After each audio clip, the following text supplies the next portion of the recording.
দর্শক, আমরা একটু ক্লাস দেখব এই মাদ্রাসার শিক্ষকরা কিভাবে আরবি ব্যাকরণ পড়াচ্ছে, আমরা অবশ্যই দেখব। আর আমাদের সঙ্গে আপনারা একটু দেখবেন, ঠিক আছে?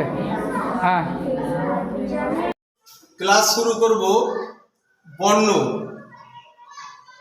প্রথমে জানতে হবে বর্ণ কয় প্রকার তো কি কি। বর্ণ হচ্ছে দুই প্রকার, একটা হচ্ছে স্বরবর্ণ আর একটা ব্যঞ্জন বর্ণ। যেমন বাংলাতে স্বরবর্ণ এবং ব্যঞ্জন বর্ণ, সেই রকম বর্ণকে ইংরেজিতে বলবো লেটার। তাহলে লেটারকে কভাবে ভাগ করা হয়েছে দুই ভাগে, লেটারকে দুই ভাগে ভাগ করা হয়েছে। একটা হচ্ছে ভাওয়েল আর একটা কনসোনেন্ট। তাহলে ভাওয়েল কাকে বলবো? যে বর্ণ উচ্চারণ করতে গেলে কারো সাহায্য নেয় না, তাকে বলবো ভাওয়েল বা তাকে বলবো স্বরবর্ণ।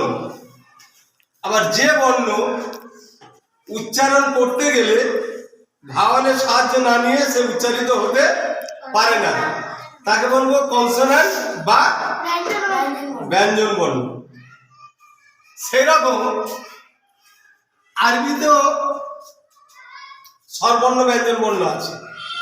তাহলে আমি আজকে শেখাবো তিনটে ভাষারই স্বরবর্ণ ব্যঞ্জন বর্ণ কেমন হয়। বাংলায় স্বরবর্ণ করতে গেলে, স্বরবর্ণ ব্যঞ্জন বর্ণ করতে গেলে তার স্বরবর্ণ গুলো হচ্ছে বাংলাতে 11টা, তাই তো? বাংলায় 11টা স্বরবর্ণ, আর ব্যঞ্জন বর্ণ হচ্ছে কটা? 39টা। আর ইংরেজিতে মোট বর্ণ হচ্ছে 26টা। একে একসাথে কি বলবে? অ্যালফাবেট বা বর্ণমালা। বাংলাতে স্বরবর্ণ হচ্ছে 11টা, অ থেকে ও পর্যন্ত এই 11টা স্বরবর্ণ, বাকি সব ব্যঞ্জন বর্ণ। তাহলে ইংরেজিতে স্বরবর্ণ কটা? 5টি, যাকে বাংলায় কি বলে? ভাওয়েল। বাংলায় কি বলে? ভাওয়েল। তো ভাওয়েল কোন কোন অক্ষর?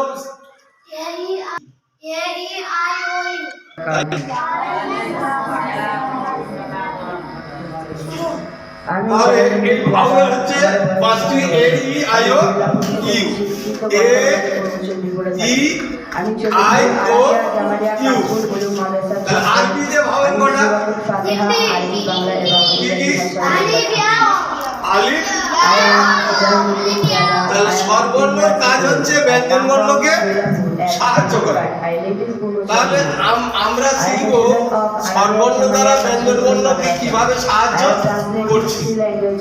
আমি যদি লিখি ক, ক এর সাথে অ যোগ করলে তবে ক উচ্চারণ হয়। আমার ক এর সাথে আ যোগ করলে কা হয়। আ যোগ করলে কা। আবার ক এর সাথে হস্যই যোগ করলে কি হয়, তাই তো? তাহলে এইটা যদি আমি ইংরেজিতে লিখি, পরম করুণাময় ও দয়ালু আল্লাহর নামে শুরু। কে থেকে ইন দ্য নেম অফ আল্লাহ। ক এর সাথে যখন এ যোগ করব কা হবে। এই আই ও ইউ এ যোগ করব। তারপর কে এর সাথে যখন আই যোগ করব সমস্ত প্রশংসা আল্লাহ তাআলার জন্য, যিনি সৃষ্টিগুলো। তাহলে স্বরবর্ণ এ ই আই ও ইউ এই দিয়ে আমি ব্যঞ্জন বর্ণকে তৈরি করছি, তাই তো? কয়সই কয়কার কা, কয়সই কি, তিনি পরম করুণাময়। কে কা কে আই কি। এবার যদি বলি কয় দীর্ঘই কি, উচ্চারণটা কি হবে ইংরেজিতে? কে ডবল ই। তিনি বিচারের মালিক, the master of the day of judgment. হাস্যের বেলায় কে ইউ إياك نعبد وإياك দীর্ঘের বেলায় نستعين কে ডবল ও আমরা একমাত্র আপনারই ইবাদত করি এবং তাহলে আপনার নিকট এই সাহায্য হাস্য প্রার্থনা করি। দীর্ঘ তাহলে দুটো ভাবে মিলে ও ডবল পড়ে যাচ্ছে দীর্ঘের বেলায় اهدنا الصراط সেই রকম যদি আমি আরবিতে করতে চাই المستقيم আরবিতে করতে গেলে আমাদেরকে সর্বর্ণ সঠিক পথ ব্যঞ্জন বর্ণের মধ্যে আরেকটা কাজ আছে সঠিক পথ এই বর্ণকে স্বরবর্ণকে صراط الذين أنعمت দুভাগে ভাগ করা হচ্ছে। عليهم তাদের পথ স্বরবর্ণকে যাদের প্রতি অনুগ্রহ করেছেন দুভাগে ভাগ করা হচ্ছে একটা হচ্ছে হস্রস্বর আর একটা দীর্ঘস্বর যে স্বরবর্ণ উচ্চারণ করতে বেশি সময় লাগে তাকে বলে দীর্ঘস্বর আর যে স্বরবর্ণ উচ্চারণ করতে কম সময় লাগে তাকে বলে হস্রস্বর যেমন হস্যই উচ্চারণ করতে কম সময় লাগছে হস্যই কম সময় লাগছে দীর্ঘই এটা বেশি সময় লাগছে তাহলে এটা হলো হস্রস্বর এটা দীর্ঘস্বর এই হস্রস্বর দীর্ঘস্বর সম্পর্কে সাধারণ ছেলেদের থেকে মাদ্রাসার ছেলেরা ভালো জানে মাদ্রাসার ছেলেরা হস্রস্বর দীর্ঘস্বরের কি নিয়ম পদ্ধতি চালু আছে সেটা মাদ্রাসার ছেলেরা ভালো জানে যেমন কাল যাব আলহামদুলিল্লাহ কা সমস্ত এটা কি হস্রস্বর কাপ আলি যাব কা এটা দীর্ঘস্বর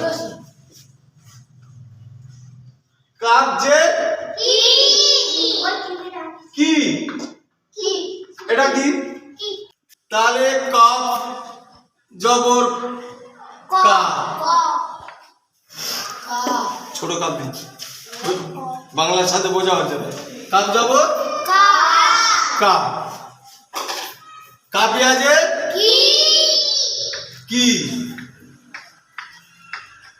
তাহলে কাপ জবর কা কয়াকার কা কাপিয়াজের কি কয় দীর্ঘ কি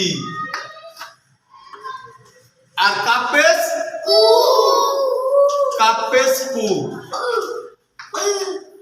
কয় হস কু আর কাপ আউপেস কয় দীর্ঘ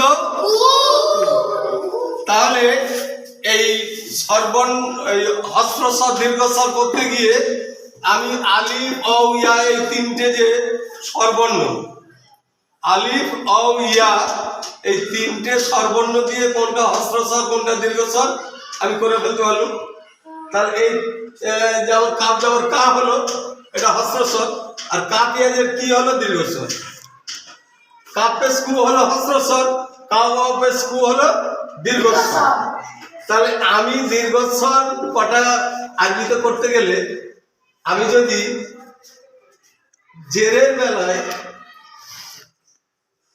খাড়া জের দিলাম খাড়া জবর দিলাম